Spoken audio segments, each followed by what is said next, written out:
It's not even noon, and it's 100 degrees already. Screw you, summer. So in preparation for the upcoming release of Legion, the latest World of Warcraft expansion, I thought we would take an adventure back to Classic WoW. Last week I made a video on all the positives of Classic WoW. This week I thought I would contrast it by talking about all the awesome things that have changed since Classic WoW. If you're looking for a more positive look at the original game, I recommend you check out that video. I'll put a link over here if you're on a device that can get annotations. I'll also put a link down in the description box for those of you that are not. So before I start, I really want to emphasize that I did not hate Classic World of Warcraft at all. I loved Classic WoW. That's what got me hooked on the game, and that's why I've been playing since then. I have so many fond memories of that period and so many good things that I can say about it, which I did in the first video. I'm just trying to put things in perspective and give a little bit of balance. People exalt the original game because they remember all the really great things, but they also sometimes tend to forget all the really awesome things that we've had along the way since then, and the problems of Classic WoW that have since been fixed. We've gained so much over the years in terms of better gameplay and improved features, and I thought that this video could be the look at those. So this video is more of a celebration of all the bad things in Classic WoW that we've since left behind. Without further ado, let's get started. Because there wasn't a lot to do with the level cap, especially if you didn't raid, Blizzard used to artificially draw out the leveling process. They did this by filling the world full of tedious busy work style quests that were designed to be time consuming, but without the advantage of necessarily being more fun or interesting or having better rewards. One way that they did this was by sending you running, literally, you didn't have a mount yet, all the way across the world to talk to someone who would then send you all the way back. The downside of this is that, for one, many people found the game grindy and lost interest. It also really sucked if you had any new friends join you in the game because it was unlikely that they would ever be able to catch up to you, which is extra unfun in an MMO where you thrive on that social experience. Additionally, you had to hope and pray that you would still love your class as much at the level cap as you did while leveling up, because it was really unlikely that you would have the time and energy to invest in leveling a new class if you found that yours was not viable at the level cap. Nowadays, leveling is a lot more streamlined, and it's faster, which helps for new alts and for when you have friends join you in the game that haven't played before. The longer and more arduous quest chains typically give better rewards, either in terms of gear or XP, and there are enough quests out in the world that you can skip the ones you don't like and still have plenty left over to make the cap. Travel has also been greatly improved. You no longer have to wait until almost 70% of the way to the level cap to get your first mount. Mounts are also affordable by just about anyone just from the gold you make while leveling up. You don't have to do any sort of special farming. You get your slow mount now at level 20, and your epic mount can be purchased at 40 rather than past where it was 40 for your first mount and 60 for your epic mount. Additionally, flight path travel has enormously improved. In Classic WoW, you had to sit at the computer through long taxi trips because you actually had to reboard the bat at every flight stop. Additionally, taxis were plagued with long, inefficient travel paths that often circled back on themselves or took really long detours. Blizzard has taken great pains since then to both speed up the taxi services but also allow direct flights and more efficient flight paths. There are also more flight paths in the game than ever before, and many of these you learn automatically without having to hoof it there first.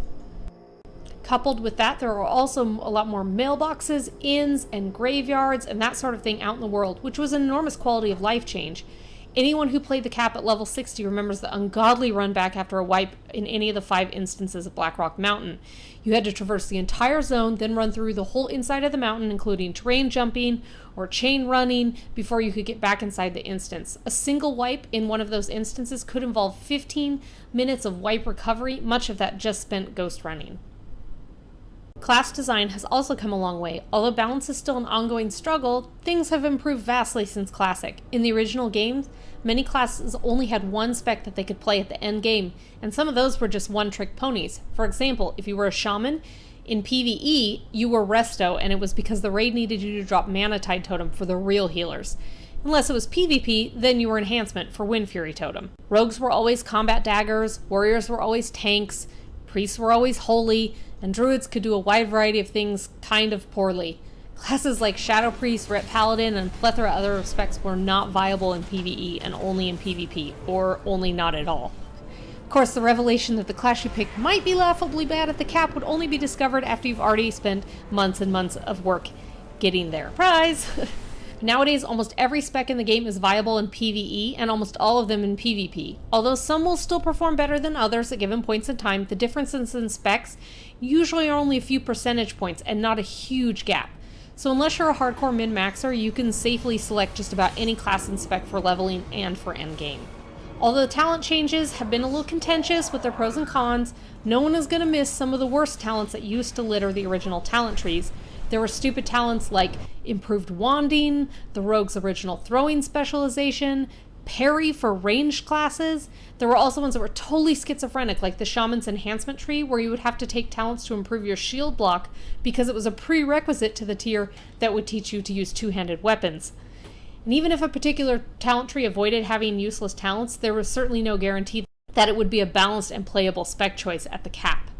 There used to be no mage tables, no soul wells, no summoning portals. Those classes would have to spend the first 30 minutes of raid time making food for people, cookies, or summoning people one by one, which was tedious and time consuming for no real reason. The changes that made cookie jars and food tables and summoning closets have been enormous time savers for those classes who deserve to be more than just a health cookie bot.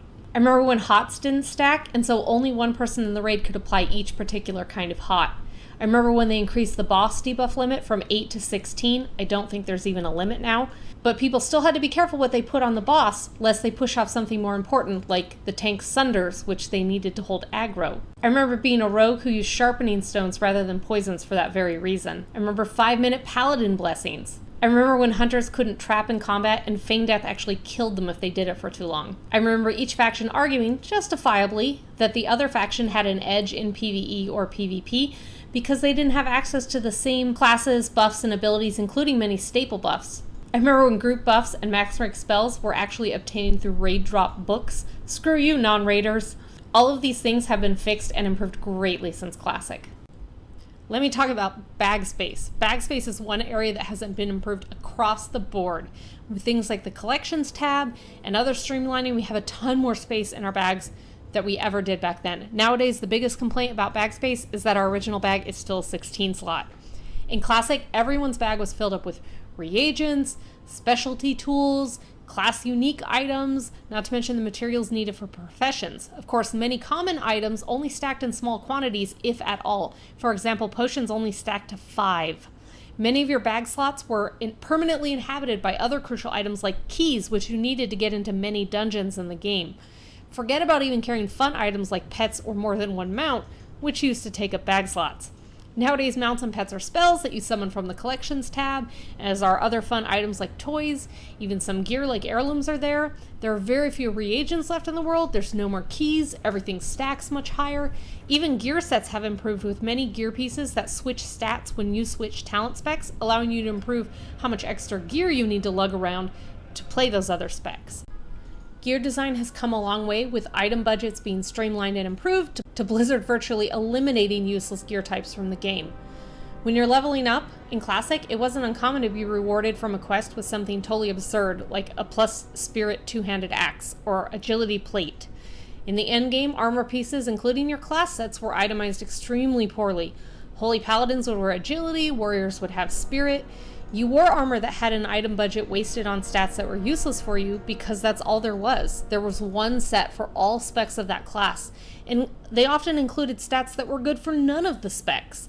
That's why many people wore green of the whatever pieces rather than blue gear or purple gear, because the whole item budget actually went to stats that you wanted. Dungeon sets had the plus armor bonuses, whether you were a tank or a healer or a mage. There was nothing oriented toward a particular spec or playstyle or roles. Nowadays, all the quest rewards have been improved to be useful. There's no nonsensical stats. You'll never see cloth gear with strength. Even random drops out in the world have had a lot of the shitty stat combos removed, like of the whale, which I think was spirit and stamina. Set pieces at the level cap are always tailored to your particular spec, and the worst thing that you can have on your gear now is a secondary stat that's subpar numbers-wise to an alternative secondary.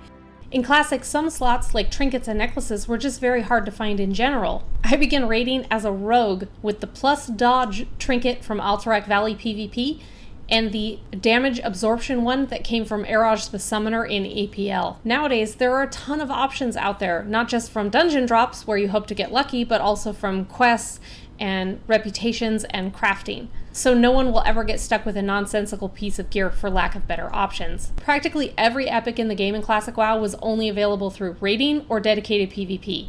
There were no crafting rewards, no reputation rewards that a solo player could work towards, which meant that many players had very little means of character progression. Nowadays, not only is it easier to get into groups with the looking for raid tool, but you can also obtain many epics through crafting or reputation grinds or other things like that. Of course, these epics aren't as good as high-level raiding or PvP, and they shouldn't be, but it gives solo players an avenue of character progression, which is really important.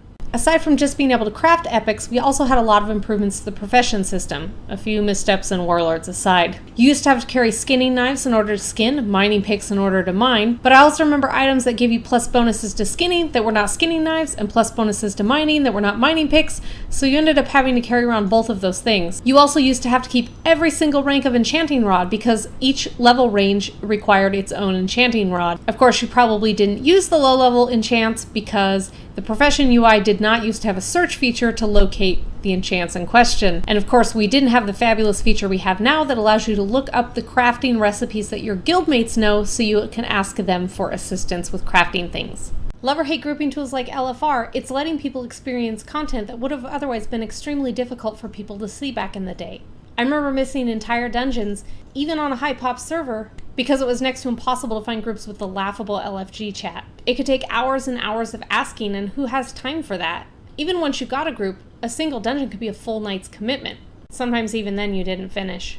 I remember it took a significant portion of time to traverse the map because there were no summoning stones, and once you get inside, you might spend most of that time lost or killing or re-killing once it respawned trash. Worse yet, some of those dungeons we had to run many times, like Blackrock Depths, in order to get the attunements or the resistance gear in order to do the things we actually wanted to do. Nowadays, dungeons are more bite-sized, you can find a group in minutes, allowing you to at least experience the content even if you're mainly a solo player or if your friends just happen to not be available at that time. Raiding in Classic was especially harrowing, mostly from a logistical standpoint. Wrangling 40 people just to raid was extremely difficult. So that meant that endgame was really only feasible to those in very large guilds. The actual experience of raiding was also very different. Encounters were more simple mechanically, but you also had crazy resistance gear checks, problems with aggro just from auto attack white damage, and other problems like that. You would often keep healers out of combat so they could res people, and it wasn't uncommon to pull a boss with people AFK because mostly what you needed was warm bodies. 20-man raiding was added later, which gave an avenue for getting into the raiding experience for casuals like me, but even then it was still a challenge. Nowadays there are raiding opportunities from everybody from the most casual to the super hardcore. Also, with adaptive raid sizing outside of hard modes, you're no longer forced to bench that friend you really wanted to bring because you're out of space, or to bring the player that you really hate just because you have to fill that spot. Even in PvP, the queuing tool has helped a ton. Although high-level PvP still requires you to make a consistent team in order to do well, the wait times are very small and there are options for solo players. In Classic, I remember waiting hours and hours to get a single battleground match, if I was lucky enough to get one at all. I also remember sometimes logging off after hours of playing and never once seeing the match pop. Remember also that you had to travel to the battleground's physical entrance on the map before you could even queue back then. Solo play has come a long way too. I remember raiding was the only way to better yourself at 60, so unless you found a large guild to do that with, it was things like farming the Twilight's Hammer in Silithus or grinding undead in Eastern Plaguelands, and that was kind of pretty much it. If you didn't have time to raid or know enough people, you might as well just cancel your subscription once you hit 60. There were very few solo activities, there were no dailies, no achievements, no titles, no cool rewards to unlock. Nowadays, not only do you have looking for group and looking for raid tools to find group content without knowing people, but there are also mini games of like pet battles and achievement hunting. You can also work on titles, transmog farming, dailies for gold, and many of the other solo activities that we have since gained. Many of the great changes and features that we've added over the years are things like guild banks, linked auction houses, the transmog system, repair mounts, mass loot, the dressing room. You no longer have to submit a support ticket to get back something you accidentally sold to a vendor. You can just click the buyback tab on any merchant. When the game launched, it was lacking a lot of the features that are now baseline, you could only get those features through add-ons. This was really basic things like more than one action bar, auto loot, threat management, which of course was also super important, scrolling combat text, the target unit frame, gear management, instance maps. I could go on and on. Used to not be able to shift click on quests or items into chat. You also couldn't track quests on the side of your screen. One thing that I feel obligated to mention is that my raiding food in Classic required that I fish up a squid, and those squid were only available certain times of the year. There were other fish that could only be fished up at night, or during the day, or during certain seasons, which might be a cool little bit of flavor, but was insanely frustrating when you needed that food for raiding. There have also been a ton of positive changes in terms of stability and maintenance for the game. Server stability was not a given in Classic, even for years afterwards. Aside from actual downtime, cities had nicknames like Lagrimar, even on medium pop servers. The whole game would shudder from the overload of people. Loot lag was an everyday occurrence. The servers went down like clockwork one day a week for maintenance and would often be down for hours. Nowadays, most maintenance is done while the servers are still live, most small patches are hot fixes, and the actual downtime is really minimal. Now we just have to hope that the next step is that Blizzard will finally stop underestimating the downtime on patch days and give us an accurate estimate on the login screen. All these are really minor quality of life things, but they really add up to a game that has made vast strides over time to improve your gaming experience. Be sure and let me know in the comments your favorite thing that has changed about the game since Classic World of Warcraft. I will be here trying not to melt. Thank you for watching.